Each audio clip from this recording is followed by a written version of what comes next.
አሁን ልጆቻችንን እያሳደገልን ያለው ወላጅ ሳይሆን አልጎሪዝም እና ሶሻል ሚዲያ ነው። በተለይ በዚህ ወቅት በክረምት ወቅት ወላጆች ለልጆቻቸው ስልክ፣ ታብሌት ይሰጣሉ።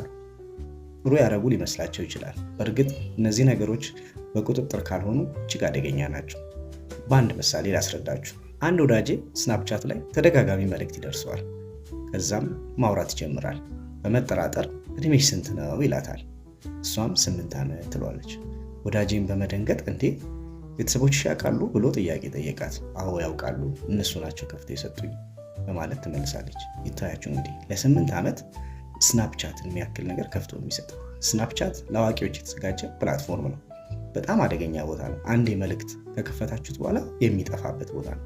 ማን ከማን ጋር እንደሚያወራው የማይታወቅበት ቦታ ነው። ለልጃችሁ ጊዜ ከመስጠት ይልቅ ስልክ ከሰጣችሁት ልጃችሁን እያሳደገ ያለው ያ ስልክ ነው።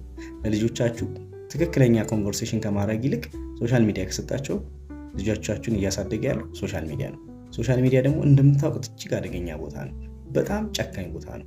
ዙሪያ ላይ አንድ ረዘም ያለ ጽሑፍ ጽፌያለሁ። ሊንኩን ከታች አደርግላችኋለሁ፣ አንብቡት። እናንተስ ምን ትላላችሁ? ለልጆች ስማርትፎን መስጠት ጥሩ ነው